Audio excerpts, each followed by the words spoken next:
Hello there. Yeah, I know it's been a while since the last time I uploaded, but believe me, I have been very busy working on other videos. Plus, you'd be surprised how busy it gets in general when you're stuck indoors all day. But yeah, Z happened, and it was, as the title suggests, my favourite premiere for an Ultraman show since Mebius, and probably objectively the best one.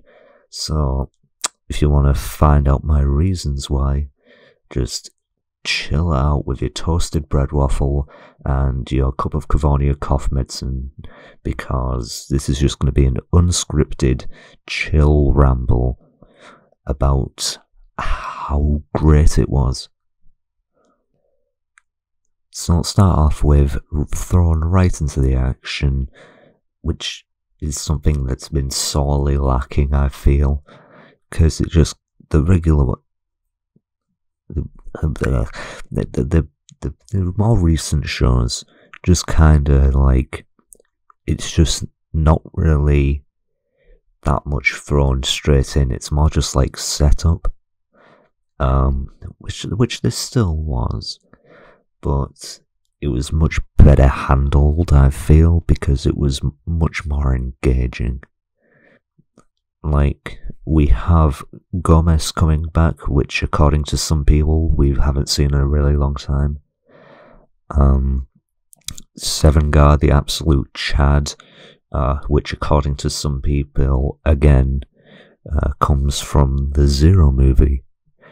So then we have our primary characters like Haruki, whom is just like a really nice, lovable dork, I've heard him been called. And yeah, that's pretty true. We also have a female pilot lady. She doesn't really do anything. In fact, none of the other characters do that much, at least in this episode. But I don't really mind that, because this isn't really a character-focused episode. It's just setting up the world and the characters on a very basic level. We do have a nice little Ultra Q reference, which I called when the trailer came out, but nobody believed me that it was going to be a small Gomez. But yeah, the fight's alright. Then we get the intro. Oh boy, it isn't my favourite Ultraman opening of all time, but it is pretty damn good. We do also get some very nice visuals with this opening, which I quite enjoyed from an aesthetic standpoint. Oh yeah, post-credits, we get Kuriyama, who's just kind of their Incredibles reference here. Juggler with his clenching of Haruki's ass. You know, standard Juggler stuff, and if it turns out that he is just Juggler, I would not be against that. So yeah, then we're almost immediately thrust back into the action again with Genegag showing up, and very cool design. I've heard a lot of people don't like it, but it's just like such an abnormal kaiju design that we don't really see, especially in new kaiju that are made for Ultra in the recent years. But ability-wise, and just in terms of... Nah, actually, just ability-wise, it isn't that interesting. But yeah, we see Zet show up. Again, kind of like Haruki, he's like just a dog who's trying his damnedest, but is just basically pretty shit. Zero has to come and rescue his ass, and then Zero gets, written out the show for a bit with a Deus Ex bolt-on. So yeah, they're cleaning up the shit from the rubble and stuff, And then we get a nice 2-on-1 fight. It's nice how they reference the fact that Sevengar can only stay out for, 1 minute like he did in Leo. But, they give them that excuse to be out for 3 minutes, which is a nice improvement, I think. Plus, Anjari Sevengar is like the GOAT. The 2-on-1 tag team battle is a very nice change of pace from, especially compared to like other premieres. Like take Orbs for example. Orbs premiere fight was a bit naff. X's had some personality but was still kind of like meh. But the only thing that comes close to it is Jeed's, because it's the only one that took place at a different time of day and it has water in it. But here, the 2-on-1 aspect, even though it was done in Rube, but like that was the point of the show anyway. Here it's a nice welcome addition. The emerging is pretty standard. They have a very, very, very nice Ultraman reference, like original 66 show, with the 3 little balls, as well as the scene in general being eerily similar, which got my Showa fanboy in me pretty aroused. Even though the transformation sequence is going to be a lot quicker, it actually did a good job at doing what it was meant to do, like showing Haruki the ropes and also the kiddies when they buy the toys. Because it is quite a complex transformation device compared to what we've had before, which I'm honestly okay with.